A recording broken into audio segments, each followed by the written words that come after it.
Sunday, or should I say Merry Christmas, because it has begun snowing here, which is insane. It's it's crazy. But today we are, as usual, continuing on with the Necronomicon by H.P. Lovecraft. And the story is the case of Charles Dexter Ward. So, without further ado, let's get into it. I don't know. Oh, there's a bunch of Latin in here that I wanted to practice. Oh, well, we're just going to learn it together. So part 4 of, I believe, chapter 3. Then, on the 15th of April, a strange development occurred. While nothing appeared to grow different in kind, there was certainly a very terrible difference in degree, and Dr. Willett somehow attaches great significance to the change. The day was Good Friday, and a circumstance of which the servants made much, but which others quite naturally dismiss as an irrelevant coincidence. Late in the afternoon, young Ward began repeating a certain formula in a singularly loud voice, at the same time burning some substance so pungent that its fumes escaped over the entire house. The formula was so plainly audible in the hall outside the locked door that Mrs. Ward could not help memorizing it as she waited and listened anxiously, and later on she was able to write it down at Dr. Willett's request. It ran as follows, and experts have told Dr. Willett that its very close analogue can be found in the mystic writings of Alpheus Levi, that cryptic soul who crept through a crack in the forbidden door and glimpsed the frightful vistas of the void beyond. Per Adonai Elohim, Adonai Jehovah, Adonai Sabaoth, Metraton u Agla Methon, Verbum, what am I actually reading out right now? Verbum Tonicum, Mysterium Salamandrae, Sent Ventus Silvorum, Antranomorum, Demonia Coli God, Almonsin Gibor, Jehosua Evam, Zeriath Natmik, Veni. Yeah, I don't know if that is even something that should be read aloud. That's it right there. And I'm going to hold. No, I don't want to. Let's get rid of that comment. Okay, let's continue on. This had been going on for 2 hours without change or intermission, when all over the neighborhood a pandemonic howling of dogs set in. The extent of this howling can be judged from the space it received in the papers the next day, but to those in the Ward household it was overshadowed by the odor which instantly followed it, a hideous, all-pervasive odor which none of them had ever smelt before or have ever smelt since. In the midst of this mephitic flood, there came a very perceptible flash like that of lightning, which would have been blinding and impressive but for the daylight around. And then was heard the voice that no listener can ever forget because of its thunderous remoteness, its incredible depth, and its eldritch dissimilarity to Charles Ward's voice. It shook the house and was clearly heard by at least 2 neighbors above the howling of the dogs. Mrs. Ward, who had been listening in despair outside her son's locked laboratory, shivered as she recognized its hellish import, for Charles had told her of its evil fame in dark books and of the manner in which it had thundered according to the Fenner letters above the doomed Pawtuxet farmhouse on the night of Joseph Curwen's annihilation. Is this angle okay? We're struggling. That's a little bit better. There was no mistaking that nightmare phrase, for Charles had described it too vividly in the old days when he had talked frankly of his Curwen investigations. And yet it was only this fragment of an archaic and forgotten language. Dies mies jeshnet boen dosef duvema entemus. Close upon this thundering, there came a momentary darkening of the daylight, though sunset was still an hour distant, and then a puff of added odor, different from the first but equally unknown and intolerable. Charles was chanting again now, and his mother could hear syllables that sounded like Ye nash yog shogthoth, he iglub fi throdag, ending in a ya, whose maniacal force mounted into an ear-splitting crescendo. I would love to sit down with H.P. Lovecraft and just ask him how any of this was meant to be pronounced. Because I don't know. A second later, all previous memories were effaced by the wailing scream which burst out with frantic explosiveness and gradually changed from a paroxysm of diabolic and hysterical laughter. Mrs. Ward, with the mingled fear and blind courage of maternity, advanced and knocked affrightedly at the concealing panels, but obtained no sign of recognition. She knocked again, but paused nervously as a second shriek arose, this one unmistakably in the familiar voice of her son, and sounding concurrently with the still bursting cachinnations of that other voice. Presently she fainted, although she is still unable to recall the precise and immediate cause. Memory sometimes makes merciful deletions. Mr. Ward returned from the business section at 6:15, and, not finding his wife downstairs, was told by the frightened servants that she was probably watching at Charles's door, from which the sounds had been far stranger than ever before. Mounting the stairs at once, he saw Mrs. Ward stretched at full length on the floor of the corridor outside of the laboratory, and realizing that she had fainted, hastened to fetch a glass of water from a set bowl in a neighboring alcove. Dashing the cold fluid in her face, he was heartened to observe an immediate response on her part, and was watching the bewildered opening of her eyes when a chill shot through him and threatened to reduce him to the very state from which she was emerging. For the seemingly silent laboratory was not as silent as it had appeared to be, but held the murmurs of a tense, muffled conversation in tones too low for comprehension, yet of a quality profoundly disturbing to the soul. It was not, of course, new for Charles to mutter formulae, but this muttering was definitely different. It was so palpably a dialogue, or imitation of inflections suggesting question and answer, statement and response. One voice was undisguisedly that of Charles, but the other had a depth and hollowness which the youth's best powers of ceremonial mimicry had scarcely approached before. There was something hideous, blasphemous, and abnormal about it, and but for a cry from his recovering wife, which cleared his mind by arousing his protective instincts, it was not likely that Theodore Howland Ward could have maintained for nearly a year more his old boast that he had never fainted. As it was, he seized his wife in his arms and bore her quickly downstairs before she could notice the voices which had so horribly disturbed him. Even so, however, he was not quick enough to escape catching something himself which caused him to stagger dangerously with his burden. For Mrs. Ward's cry had evidently been heard by others than he, and there had come in response to it from behind the locked door the first distinguishable words which that masked and terrible colloquy had yielded. They were merely an excited caution in Charles's own voice, but somehow their implications held a nameless fright for the father who overheard them. The phrase was just this: "Shh, right." Mr. and Mrs. Ward conferred at some length after dinner, and the former resolved to have a firm and serious talk with Charles that very night. No matter how important the object, such conduct could no longer be permitted, for these latest developments transcended every limit of sanity and formed a menace to the order and nervous well-being of the entire household. The youth must indeed have taken complete leave of his senses, since only downright madness could have prompted the wild screams and imaginary conversations and assumed voices which the present day had brought forth. All this must be stopped, or Mrs. Ward would be made ill for the keeping of the servants become an impossibility. Mr. Ward rose at the close of the meal and started upstairs for Charles's laboratory. On the third floor, however, he paused at the sounds which he heard proceeding from the now disused library of his son. Books were apparently being flung about and papers wildly rustled, and upon stepping to the door, Mr. Ward beheld the youth within, excitedly assembling a vast armful of literary matter of every size and shape. Charles's aspect was very drawn and haggard, and he dropped his entire load with a start at the sound of his father's voice. At the elder man's command he sat down, and for some time listened to the admonitions he had so long deserved. There was no scene. At the end of the lecture, he agreed that his father was right, and that his voices, mutterings, incantations, and chemical odors were indeed inexcusable nuisances.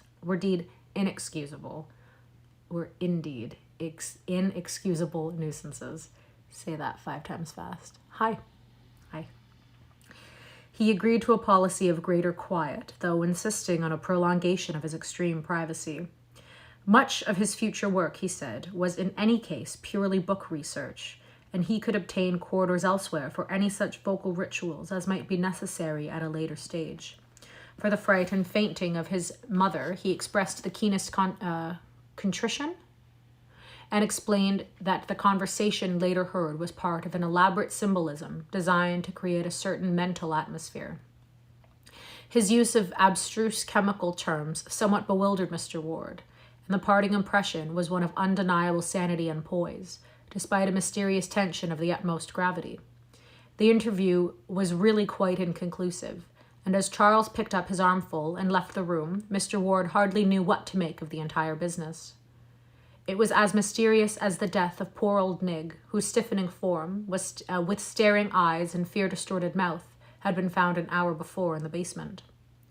Driven by some vague detective instinct, the bewildered parent now glanced curiously at the vacant shelves to see what his son had taken up to the attic. The youth's library was plainly and rigidly classified, so that one might tell at a glance the books, or at least the kind of books, which had been withdrawn. On this occasion, Mr. Ward was astonished to find that nothing of the occult or the antiquarian, beyond what had been previously removed, was missing. These new withdrawals were all modern items: histories, scientific treatises, geographies, manuals of literature, philosophic works, and certain contemporary newspapers and magazines. It was a very curious shift from Charles Ward's recent run of reading, and the father paused in a growing vortex of perplexity and an engulfing sense of strangeness. The strangeness was a very poignant sensation, and almost clawed at his chest as he strove to see just what was wrong around him. Something was indeed wrong, and tangibly as well as spiritually so. Ever since he had been in this room, he had known that something was amiss, and at last it dawned upon him what it was. On the north wall rose still the ancient carved-over mantel from the house and only court, but to the cracked and precariously restored oils of the large Curwen portrait disaster had come. Time and unequal heating had done their work at last, and at some time since the room's last cleaning, the worst had happened.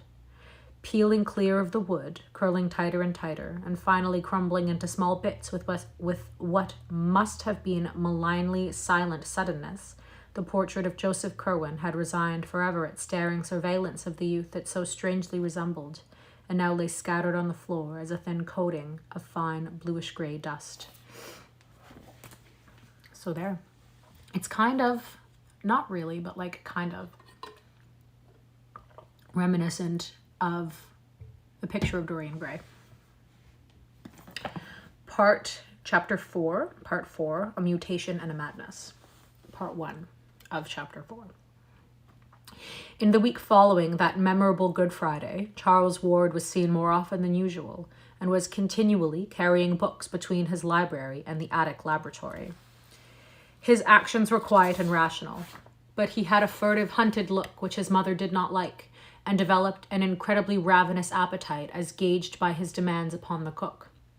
Dr. Willett had been told of those Friday noises and happenings, and on the following Tuesday had a long conversation with the youth in the library where the picture stared no more. The interview was, as always, inconclusive, but Willett is still ready to swear that the youth was sane and himself at the time. He held out promises of an early revelation and spoke of the need of securing a laboratory elsewhere. At the loss of the portrait, he grieved singularly little, considering his first enthusiasm over it, but seemed to find something of possessive humor in its sudden crumbling. About the second week, Charles began to be absent from the house for long periods, and one day, when good old Black Hannah came to help with the spring cleaning, she mentioned his frequent visits to the old house in Olney Court, where he would come with a large valise and perform curious delvings in the cellar. He was always very liberal to her and to old Asa, but seemed more worried than he used to be, which grieved her very much, since she had watched him grow up from birth. Another report of his doings came from Puxet, where some friends of the family saw him at a distance a surprising number of times. He seemed to haunt the resort and canoe house of Rhodes on the Puxet, and subsequent inquiries by Dr. Willett at that place brought out the fact that his purpose was always to secure access to the rather hedged-in riverbank, along which he would walk toward the north, usually not reappearing for a very long while. Later in May came a momentary revival of ritualistic sounds in the attic laboratory, which brought a stern reproof from Mr. Ward and a somewhat distracted promise of amendment from Charles. It occurred one morning and seemed to form a resumption of the imaginary conversation noted on that turbulent Good Friday. The youth was arguing or remonstrating hotly with himself, for there suddenly burst forth a perfectly distinguishable series of clashing shouts in differentiated tones, like alternate demands and denials, which caused Mrs. Ward to run upstairs and listen at the door. She could hear no more than a fragment, whose only plain words were, "Must have it read for 3 months," and upon her knocking all sounds ceased at once.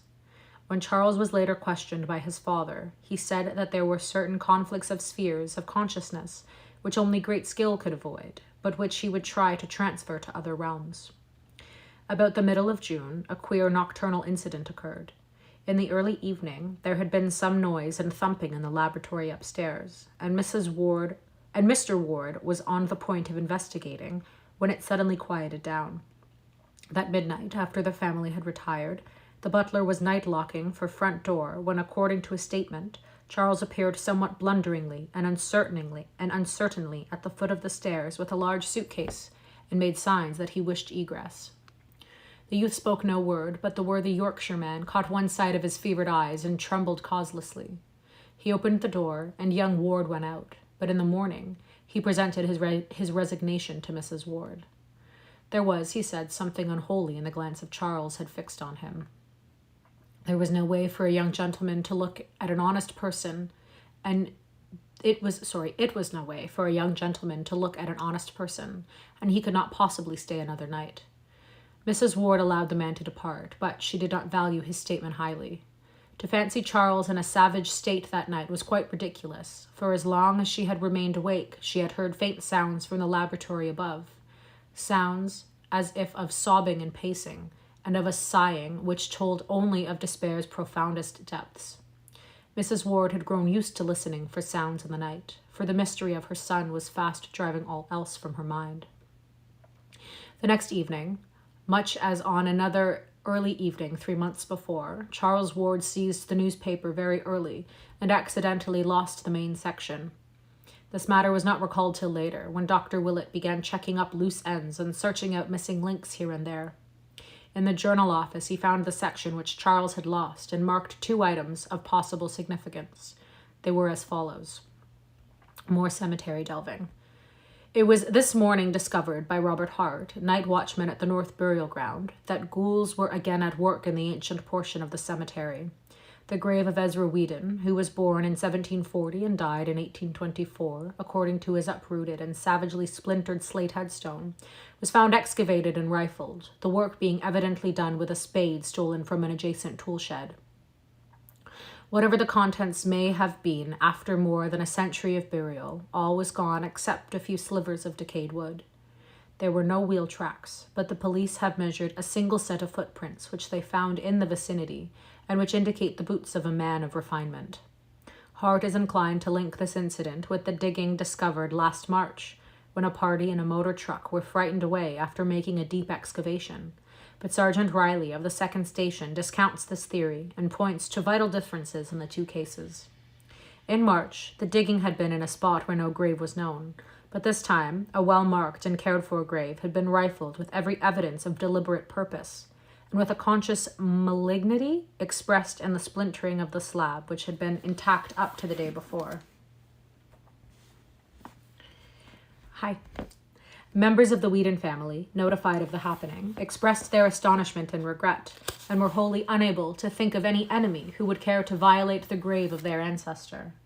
Hazard Whedon of 598 Angle Street recalls a family legend according to which Ezra Whedon was involved in some very peculiar circumstances, not dishonorable to himself, shortly before the Revolution, but of any modern feud or mystery he is frankly ignorant. Inspector Cunningham had been assigned to the case and hopes to uncover some valuable clues in the near future. And the second article is Dogs Noisy in Pawtuxet. Residents of Pawtuxet were aroused about 3 a.m. today by a phenomenal baying of dogs which seemed to center near the river, just north of roads on the Pawtuxet. The volume and quality of the howling were unusually odd, according to most who heard it, and Fred Lemden, night watchman at Rhodes, declares it was mixed with something very like the shrieks of a man in mortal terror and agony. A sharp and very brief thunderstorm, which seemed to strike somewhere near the bank of the river, put an end to the disturbance. Strange and unpleasant odors, probably from the oil tanks along the bay, are popularly linked with this incident and may have had their share in exciting the dogs. What book? This is The Case of Charles Dexter Ward from the Necronomicon. It's a long one. The aspect of Charles now became very haggard and hunted, and all agreed in retrospect that he may have wished at this period to make some statement or confession from which sheer terror withheld him. The morbid listening of his mother in the night brought out the fact that he made frequent sallies abroad under cover of darkness, and most of the more academic alienists unite at present in charging him with the revolving cases of vampirism, which the press so sensationally reported about this time, but which have not yet been definitely traced to any known perpetrator. These cases, too recent and celebrated to need detailed mention, involved victims of every age and type, and seemed to cluster around two distinct localities, the residential hill and the North End, near the Ward home, and the suburban districts across the Cranston line near Pawtuxet. Both late wayfarers and sleepers with open windows were attacked, and those who lived to tell the tale spoke unanimously of a lean, lithe, leaping monster with burning eyes, which fastened its teeth in the throat or upper arm and feasted ravenously. Why do I not use logo on your channel? Because I don't know how to. Dr. Willett, who refuses to date the madness of Charles Ward as far back as even this, is cautious in attempting to explain these horrors. He has, he declares, certain theories of his own, and limits his positive statements to a peculiar kind of negation. I will not, he says, state who or what I believe perpetrated these attacks and murders, but I will declare that Charles Ward was innocent of them. I have reason to be sure he was ignorant of the taste of blood, as indeed his continued anemic decline and increasing pallor prove better than any verbal argument. Ward meddled with terrible things, but he has paid for it, and he was never a monster or a villain. As for now, I don't like to think. A change came, and I am content to believe that the old Charles Ward died with it. His soul did, anyhow, for that mad flesh that vanished from Waite's hospital had another. Can I make you one according to your theme? I'm okay, thank you. Like, I have... Please explain a little bit about it. Well, I mean, this is part 4 of the stream. So we kind of just read, we all just learn about the book as we get into it. I've never read any of these before, but all other parts are up on my YouTube. I don't need a logo though. I do appreciate it. I do have one. I just don't know how to integrate it into the stream.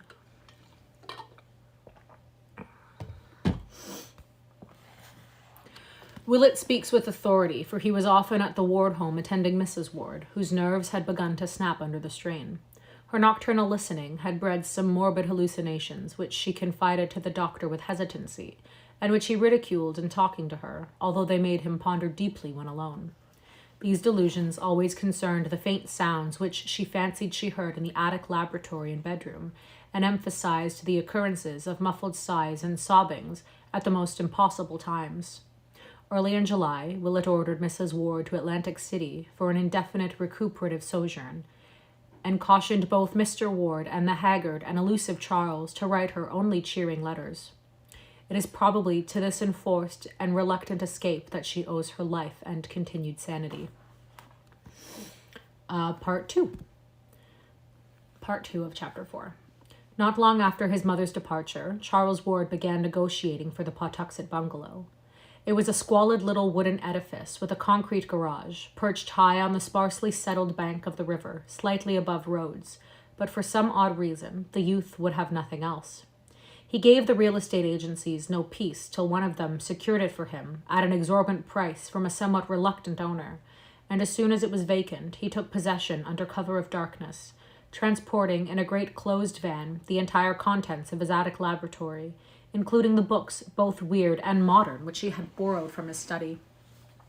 He had this van loaded in the black small hours, and his father recalls only a drowsy realization of stifled oaths and stamping feet on the night the goods were taken away. After that, Charles moved back to his own quarters on the 3rd floor and never haunted the attic again. To the Pawtuxet bungalow, Charles transferred all the secrecy with which he had surrounded his attic realm, save that he now appeared to have two sharers of his mysteries, a villainous-looking Portuguese half-caste from the South Main Street waterfront who acted as a servant, and a thin, scholarly stranger with dark glasses and a stubby full beard of dyed aspect whose status was evidently that of a colleague. Neighbors vainly tried to engage these odd persons in conversation.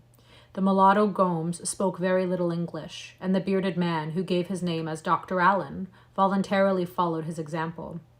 Ward himself tried to be more affable, but succeeded only in provoking curiosity with his rambling accounts of chemical research. Before long, queer tales began to circulate regarding the all-night burning of lights, and somewhat later, after this burning had suddenly ceased, there rose still queerer tales of disproportionate orders of meat from the butchers, and of the muffled shouting, declamation, rhythmic chanting, and screaming supposed to come from some very deep cellar below the place. Most distinctly, the new and strange household was bitterly disliked by the honest bourgeoisie of the vicinity, and it is not remarkable that dark hints were advanced connecting the hated establishment with the current epidemic of vampiristic attacks and murders, especially since the radius of that plague seemed now confined wholly to Pawtuxet and the adjacent streets of Edgewood. Ward spent most of his time at the bungalow, but slept occasionally at home, and was still reckoned a dweller beneath his father's roof. Twice he was absent from the city on week-long trips, whose destinations have not yet been discovered. He grew steadily paler and more emaciated even than before, and lacked some of his former assurance when repeating to Dr. Willett his old story of vital research and future revelations. Willett often waylaid him at his father's house, for the elder Ward was deeply worried and perplexed, and wished his son to get as much sound oversight as could be managed in the case of so secretive and independent an adult. The doctor still insists that the youth was sane even as late as this, and adduces many a conversation to prove his point. About September, the vampirism declined, but in the following January, Ward almost became involved in serious trouble. For some time, the nocturnal arrival and departure of motor trucks at the Pawtuxet bungalow had been commented on, and at this juncture, an unforeseen hitch exposed the nature of at least one item of their contents. In a lonely spot near Hope Valley had occurred one of the frequent sordid waylayings of trucks by hijackers in quest of liquor shipments, but this time the robbers had been destined to receive the greater shock. For the long cases they seized proved upon opening to contain some exceedingly gruesome things, so gruesome, in fact, that the matter could not be kept quiet amongst the denizens of the underworld. The thieves had hastily buried what they discovered, but when the state police got wind of the matter, a careful search was made. A recently arrested vagrant, under promise of immunity from prosecution on any additional charge, at last consented to guide a party of troopers to the spot, and there was found, in that hasty cache, a very hideous and shameful thing. It would not be well for the national, or even the international, sense of decorum if the public were ever to know what was uncovered by that awestruck party. There was no mistaking it, even by these far from studious officers, and telegrams to Washington ensued with feverish rapidity. How am I liking the book? I enjoy it. It's good. The cases were added to Charles Ward at his were addressed to Charles Ward at his Pawtuxet bungalow, and state and federal officials at once paid him a very forceful and serious call. Have I read Frankenstein? Yes, I have. Is that because of the new movie? I really want to watch it. I do have a YouTube channel where my reading of Frankenstein has been uploaded. Great book. A heartbreaking book. The new movie is pretty good so far. Yeah. I really do want to see it. It looks very true to the book, which is exciting. Yeah, I'm looking forward to it. But yes, I have read it. Great book. They found him pallid and worried with his two odd companions, and received from him what seemed to be a valid explanation and evidence of innocence. He had needed certain anatomical specimens as part of a program of research whose depth and genuineness anyone who had known him in the last decade could prove, and had ordered the required kind and number from agencies which he had thought as reasonably legitimate as such things can be. Of the identity of the specimens he had known absolutely nothing, and was properly shocked when the inspectors hinted at the monstrous effect on public sentiment and national dignity which a knowledge of the matter would produce. In this statement he was firmly sustained by his bearded colleague, Dr. Allen, whose oddly hollow voice carried even more conviction than his own nervous tones, so that in the end the officials took no actions but carefully set down the New York name and address which Ward gave them as a basis for a search which came to nothing. It is only fair to add that the specimens were quickly and quietly restored to their proper places, and the general public will never know of their blasphemous disturbance. Thank you. Sometimes I forget he's so brilliant because I always associate Hellboy with him. Maybe I'm a bit snobbish about that movie. I don't think I have seen too many of Del Toro's works. Oh, for those of you that know, there's a spider who likes to hang out on the outside of my window, and now it's snowing and I think she's maybe gone. Yeah, I really want to watch it. I know that he has like a cabinet of curiosities or something. The spider's name is Charlotte. Yeah, of course. But yeah, I don't know if I've specifically seen any of Del Toro's stuff. But yeah. On February 9th, 1928, Dr. Willett received a letter from Charles Ward, which he considers of extraordinary importance, and about which he has frequently quarreled with Dr. Lyman. Lyman believes that this note contains positive proof of a well-developed case of dementia praecox, but Willett, on the other hand, regards it as the last perfectly sane utterance of the hapless youth. He calls especial attention to the normal character of the penmanship, which, though showing traces of shattered nerves, is nevertheless distinctly Ward's own. The text in full is as follows. Pan's Labyrinth is his best movie. I haven't seen that. I do want to watch it, though. So, Providence, Rhode Island, 100 Prospect Street, March 8, 1928. Dear Dr. Willett, I fear that at last the time has come for me to make the disclosures which I have so long promised you, for which you have pressed me so often. The patience you have shown in waiting and the confidence you have shown in my mind and integrity are things I shall ever cease to appreciate. And now that I am ready to speak, I must own with humiliation that no triumph such as I dreamed of can ever be mine. Instead of triumph, I have found terror, and my talk with you will not be a boast of victory, but a plea for help and advice in saving both myself and the world from a horror beyond all human conception or calculation. You recall what those Fenner letters said of the old raiding party at Pawtuxet. That must all be done again and quickly. Upon us depends more than can be put into words. All civilization, all natural law, perhaps even the fate of the solar system and the universe. I have brought to light a monstrous abnormality, but I did it for the sake of knowledge. Now, for the sake of all life and nature, you must help me thrust it back into the dark again. I have left that Pawtuxet place forever, and we must extirpate everything existing there, alive or dead. I shall not go there again, and you must not believe it, if you ever hear that I am there. I will tell you why I say this when I see you. I have come home for good, and wish you would call on me at the very first moment that you can spare 5 or 6 hours continuously to hear what I have to say. It will take that long, and believe me when I tell you that you never had a more genuine professional duty than this. My life and reason are the very least things which hang in the balance. I dare not tell my father, for he could not grasp the whole thing. But I have told him of my danger, and he has 4 men from a detective agency watching the house. I don't know how much good they can do, for they have against them forces which even you could scarcely envisage or acknowledge. So come quickly if you wish to see me alive and hear how you may help to save the cosmos from stark hell. Any time will do. I shall not be out of the house. Don't telephone ahead, for there is no telling who or what may try to intercept you. And let us pray to whatever gods there be that nothing may prevent this meeting. In utmost gravity and desperation, Charles Dexter Ward. P.S. Shoot Dr. Allen on sight and dissolve his body in acid. Don't burn it. Dr. Willett received this note about 10:30 a.m. and immediately arranged to spare the whole late afternoon and evening for the momentous talk, letting it extend on into the night as long as might be necessary.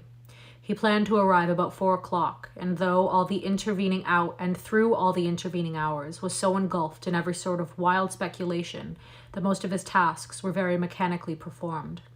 Maniacal as the letter would have sounded to a stranger, Willett had seen too much of Charles Ward's oddities to dismiss it as sheer raving. That something very subtle, ancient, and horrible was hovering about he felt quite sure, and the reference to Dr. Allen could almost be comprehended in view of what Puxet gossip said of Ward's enigmatical colleague.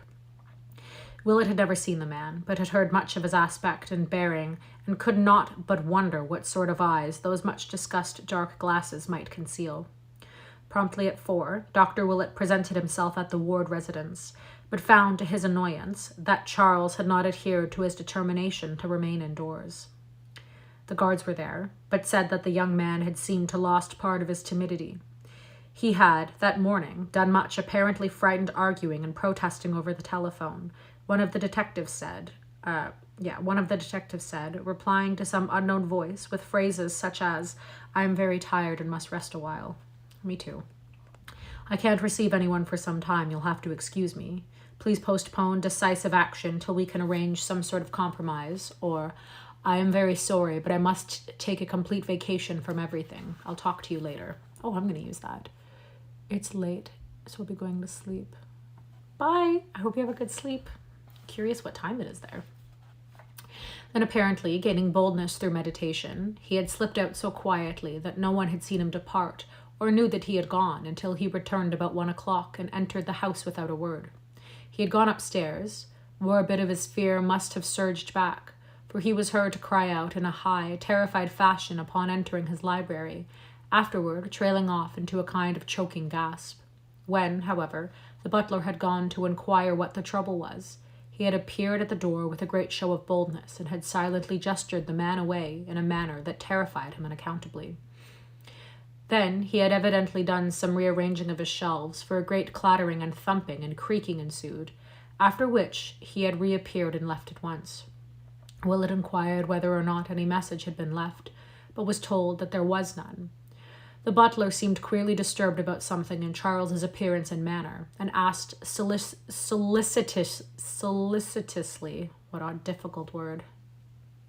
Yes, I am.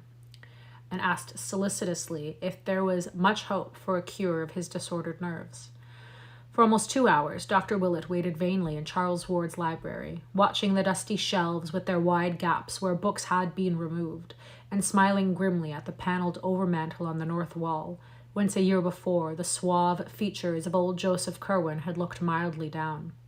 After a time, the shadows began to gather, and the sunset cheer gave place to a vague, growing terror, which flew shadow-like before the night. Mr. Ward finally arrived, and showed much surprise and anger at his son's absence, after all the pains which had been taken to guard him. He had not known of Charles's appointment, and promised to notify Willett when the youth returned. In bidding the doctor good night, he expressed his utter perplexity at his son's condition, and urged his caller to do all he could to restore the boy to normal poise. Willett was glad to escape from that library, for something frightful and unholy seemed to haunt it, as if the vanished picture had left behind a legacy of evil. He had never liked that picture, and even now, strong-nerved though he was, there lurked a quality in its vacant panel which made him feel an urgent need to get out into the pure air as soon as possible.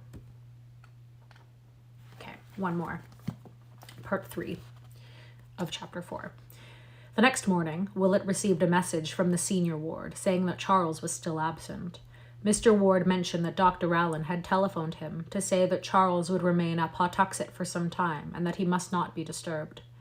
This was necessary because Allen himself was suddenly called away for an indefinite period, leaving the researches in need of Charles's constant oversight. Charles sent his best wishes and regretted any bother his abrupt change of plans might have caused. In listening to this message, Mr. Ward heard Dr. Allen's voice for the first time, and it seemed to excite some vague and elusive memory which could not actually be placed, but which was disturbing to the point of fearfulness. Faced by these baffling and contradictory reports, Dr. Willett was frankly at a loss of what to do. The frantic earnestness of Charles's note was not to be denied, Yet what could one think of its writer's immediate violation of his own expressed policy? Young Ward had written that his delvings had become blasphemous and menacing, that they and his bearded colleague must be extirpated at any cost, and that he himself would never return to their final scene. Yet, according to latest advices, he had forgotten all this and was back in the thick of the mystery. Common sense bade one leave the youth alone with his freakishness, yet some deeper instinct would not permit the impression of that frenzied letter to subside. Willett read it over again, and could not make its essence sound as empty and insane as both its bombastic verbiage and its lack of fulfillment would seem to imply. Its terror was too profound and real, and, in conjunction with what the doctor already knew, evoked too vivid hints of monstrosities from beyond time and space to permit of any cynical explanation. There were nameless horrors abroad, and no matter how little one might be able to get at them, one ought to stand prepared for any sort of action at any time. For over a week, Dr. Willett pondered on the dilemma which seemed thrust upon him, and became more and more inclined to pay Charles a call at the Puxet bungalow. No friend of the youth had ever ventured to storm this forbidden retreat, and even his father knew of its interior only from such descriptions as he chose to give, but Willett felt that some direct conversation with his patient was necessary. Mr. Ward had been receiving brief and non-committal typed notes from his son, and said that Mrs. Ward, in her Atlantic City retirement, had had no better word. So at length the doctors resolved to act, and despite a curious sensation inspired by old legends of Joseph Curwen, and by more recent revelations and warnings from Charles Ward, set boldly out for the bungalow on the bluff above the river. Willett had visited the spot before through sheer curiosity, though of course, never entering the house or proclaiming his presence, hence knew exactly the route to take. Driving out by Broad Street one early afternoon toward the end of February in a small motor, he thought oddly of the grim party which had taken that self-same road 157 years before, on a terrible errand which none might ever comprehend. The ride through the city's decaying fringe was short, and trim Edgewood and sleepy Pawtuxet presently spread out ahead. Willett turned to the right down Lockwood Street and drove his car as far along that rural road as he could, then alighted and walked north to where the bluff towered above the lovely bends of the river and the sweep of misty downlands beyond. Houses were still few here, and there was no mistaking the isolated bungalow with its concrete garage on a hip point of land at his left. On a high point of land at his left, not hip. Stepping briskly up the neglected gravel walk, he rapped at the door with a firm hand and spoke without a tremor to the evil Portuguese mulatto who opened it the width of a crack. He must, he said, see Charles Ward at once on vitally important business. No excuse would be accepted, and a repulse would mean only a full report of the matter to the elder Ward. The mulatto still hesitated and pushed against the door when Willett attempted to open it, but the doctor merely raised his voice and renewed his demands. Then there came from the dark interior a husky whisper which somehow chilled the hearer through and through, though he did not know why he feared it. "Let him in, Tony," it said. We may as well talk now as ever." But disturbing as was the whisper, the greater fear was that which immediately followed. The door creaked and the speaker hove in sight, and the owner of those strange and resonant tones was seen to be no other than Charles Dexter Ward. The minuteness with which Dr. Willett recalled and recorded his conversation of that afternoon is due to the importance he assigns to this particular period. For at last he concedes a vital change in Charles Dexter Ward's mentality and believes that the youth now spoke from a brain hopelessly alien to the brain whose growth he had watched for 26 years. Controversy with Dr. Lyman has compelled him to be very specific, and he definitely dates the madness of Charles Ward from the time the typewritten notes began to reach his parents. Those notes are not in Ward's normal style, not even in the style of that last frantic letter to Willett. Instead, they are strange and archaic, as if the snapping of the writer's mind had released a flood of tendencies and impressions picked up unconsciously through boyhood antiquarianism. There is an obvious effort to be modern, but the spirit and occasionally the language are those of the past.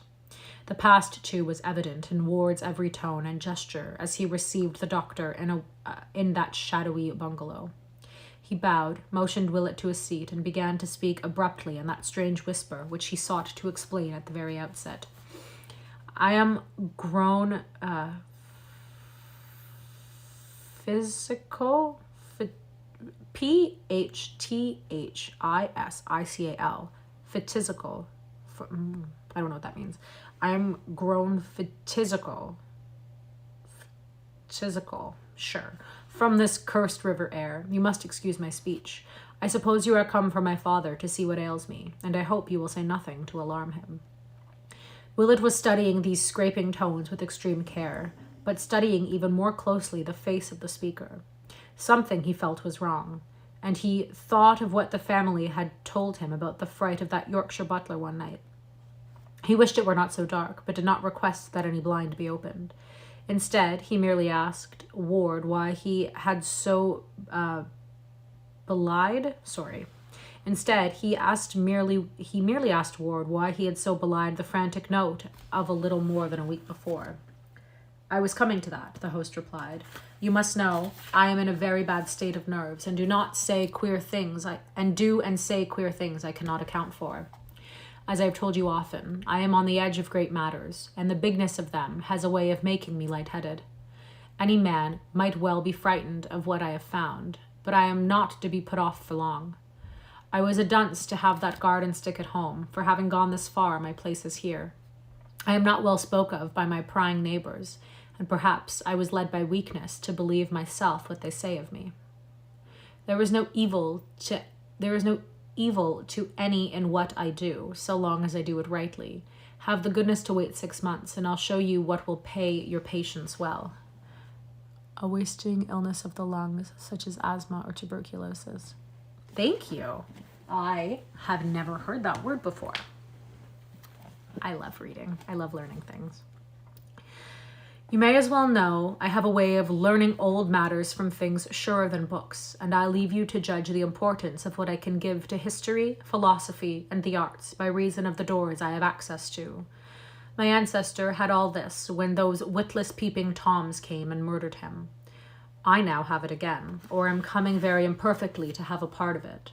This time nothing must happen, and least of all through any idiot fears of my own. Pray forget all I writ you, sir, and have no fear of this place or any in it. Dr. Allen is a man of fine parts, and I owe him an apology for anything ill I have said of him. I wish I had no need to spare him, but there were things he had to do elsewhere. His zeal is equal to mine in all those matters, and I suppose that when I feared the work, I feared him too as my greatest helper in it. Ward paused, and the doctor hardly knew what to say or think. He felt almost foolish in the face of this calm repudiation of the letter.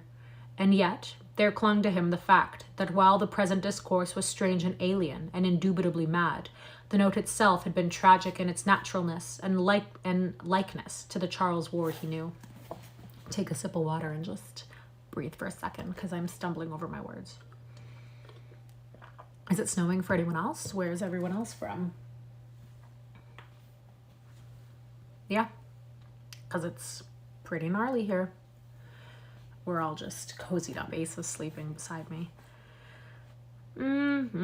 Willett now tried to turn the talk on early matters and recall to the youth some past events which would restore a familiar mood, but in this process he obtained only the most grotesque results. It was the same with all the alienists later on.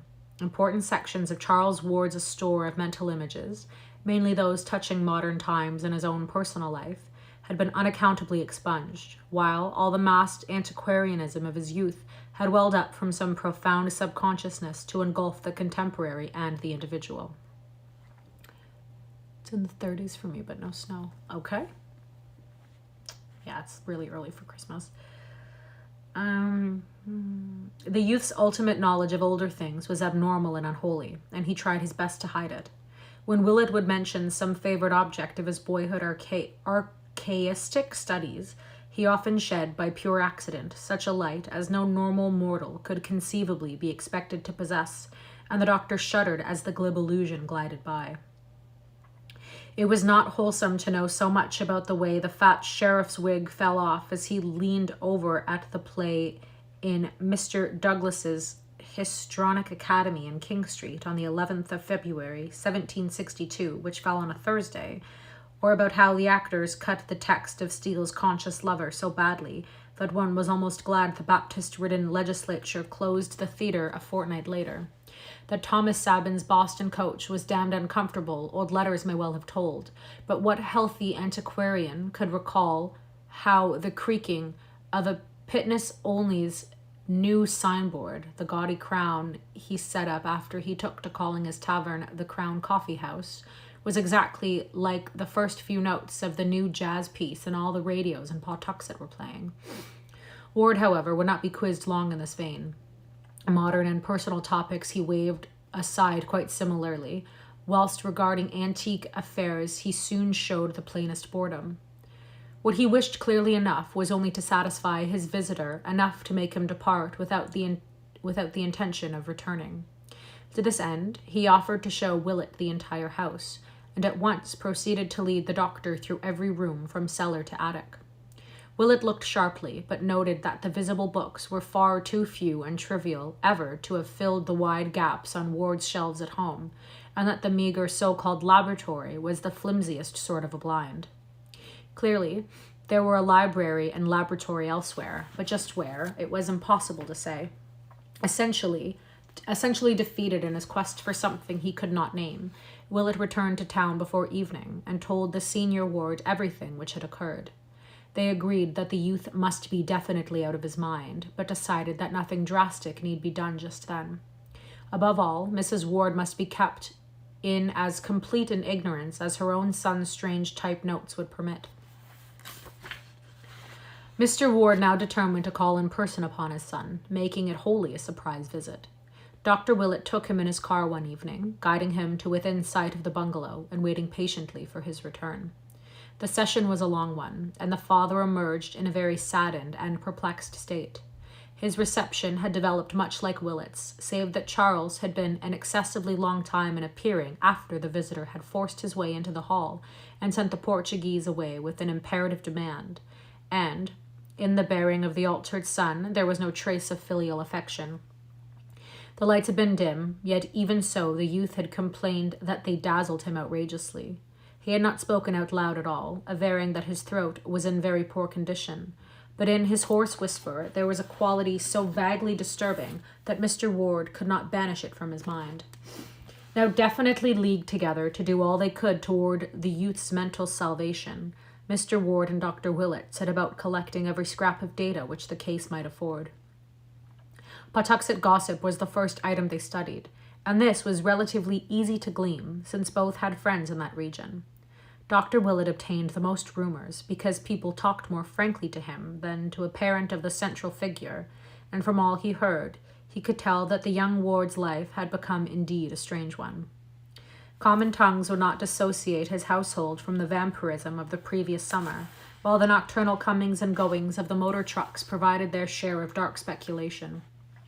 Local tradesmen spoke of the queerness of the orders brought them by the evil-looking mulatto, and in particular of the inordinate amounts of meat and fresh blood secured from the 2 butcher shops in the immediate neighborhood. For a household of only 3, these quantities were quite absurd.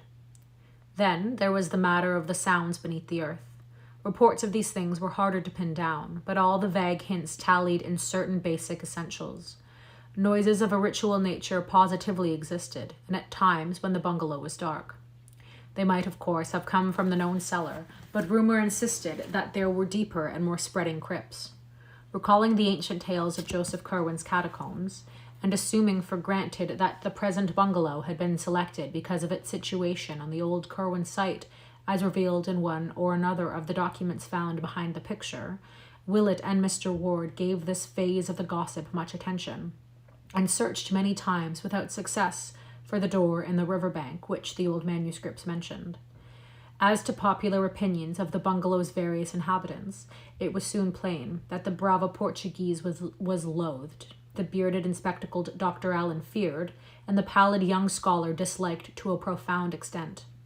During the last week or 2, Ward had obviously changed much, abandoning his attempts at affability and speaking only in hoarse but oddly repellent whispers on the few occasions that he ventured forth.